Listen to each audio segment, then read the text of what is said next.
ಬೆಳಕಾಯ್ತ ನಾನು ಎದ್ದೀನ್ರಿ. ಟೈಮ್ ನೋಡ್ನಿ 6:38 ಆಗಿತ್ರಿ. ಮತ್ತೆ ಮಲ್ಕೊಂಡ್ ನೋಡ್ರಿ. ಅಷ್ಟೊಳಗ ನಮ್ಮ ಮಮ್ಮಿ ದೇವ್ರಿಗೆ ಏರ್ಸು ಹೂವ ನನಗೆ ಏರ್ಸಿಬಿಟ್ರಿ. ಎದ್ದು ಬಿಟ್ಟು ನೋಡ್ರಿ. ಡಿಪ್ರೆಷನ್. ಚಾ ಕುಡಿಬೇಕಂತೇಳಿ ಈ ಗ್ಲಾಸ್ ತಗೊಂಡ್ರಿ. ಈ ಗ್ಲಾಸ್ಲೆ ಹೊಟ್ಟೆ ತುಂಬುಲ್ಲ ಅಂತೇಳಿ ಬಕೆಟ್ ತಗೊಂಡ್ಬಿಟ್ಟಿನಿ ನೋಡ್ರಿ. ಇವು ಸೌತಿಕಾಯಿ ನನಗಂತೂ ಭಾಳ ಇರಿಟೇಟ್ ಮಾಡಕತ್ತಿದ್ರು. ಅದಕ್ಕಾಗಿ ನೀರಾಗ ಸುಸೈಡ್ ಮಾಡಿಸ್ಬಿಟ್ಟಿನಿ ನೋಡ್ರಿ. मतलब वो अलग ही लेवल का बंदा था. ನಾ ಸುಸೈಡ್ ಮಾಡಿಸಿದ ಸೌತಿಕಾಯಿನ ಯಾರೋ ಕಾಪಾಡಿದಾರ ನೋಡ್ರಿ. ನಾ ಇನ್ವೆಸ್ಟಿಗೇಷನ್ ಮಾಡಿಸಿದಾಗ ಗೊತ್ತಾಯ್ತ್ರಿ ಉಳ್ಳಾಗಡ್ಡಿ ರೀ ಸೌತಿಕಾಯಿನ ಕಾಪಾಡೈತಿ ಅಂತೇಳ್ರಿ. ಸೊ ಅದಕ್ಕಾಗಿ ಪೀಸ್ ಮಾಡಿಬಿಟ್ಟಿನಿ ನೋಡ್ರಿ. ಸೌತಿಕಾಯಿನ ಪೀಸ್ ಮಾಡ್ರಿ ಬಿ ಇನ್ನೂ ಜೀವ ಇತ್ರಿ.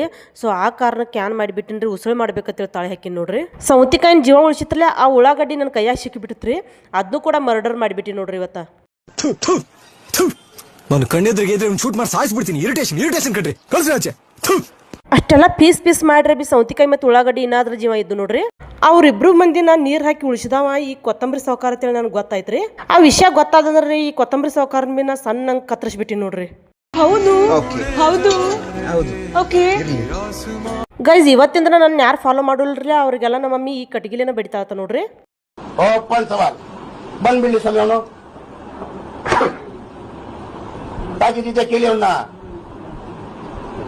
ಮೀಟರ್ ಬೇಕು.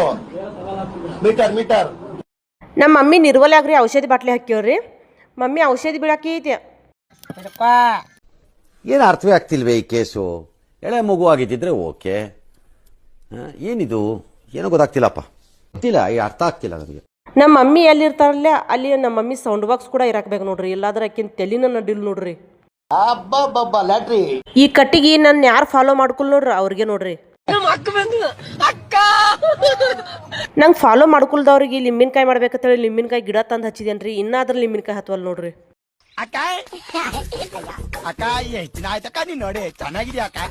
ಕಸ ಹೊಡಿಬೇಕಂತೇಳಿ ಹೊಡ್ಯಾಕತ್ತೇನ್ರಿ. ಅಷ್ಟೊಳಗ ಕಾಲ್ ಸೋತ್ ಬಂದವ್ರಿಗೆ ಕುತ್ತ ಬಿಟ್ಟಿ ನೋಡ್ರಿ. ಈ ಫಿಗರ್ ಎಲ್ಲೋ ನೋಡ್ದಂಗೈತಲ್ಲ. ನಂಗೂ ಹಂಗೆ ಅನ್ನಿಸ್ತಾ ಐತೆ. ಮತ್ ಹೊರಗಿನ ಅಂಗಳ ಹುಡುಗ್ಬೇಕಂತೇಳಿ ಬಂದೇನ್ರಿ. ಮತ್ ಕಾಲ್ ಸೋತ್ ಬಂದು ನೋಡ್ರಿ. ನನಗಂತೂ ಈ ಜೀವನವೇ ಬೇಸರವಾಗಿ ಹೋಗ್ಬಿಟ್ಟಿದೆ. ನನಗೆ ಭಾಳ ದಿನದಿಂದ ಒಂದು ಡೌಟ್ ಐತ್ರಿ. ಈ ಸೂರ್ಯನ ಮ್ಯಾಗ ಹಗ್ಗಲೇ ಕಟ್ಟಿಲ್ರಿ, ತಂತಿಲೇ ಬಿಗದಿಲ್ರಿ, ಆದ್ರೂ ಕೂಡ ಹೆಂಗ ಅವ್ನು ಕೆಳಗೆ ಬೀಳಲ್ರಿ?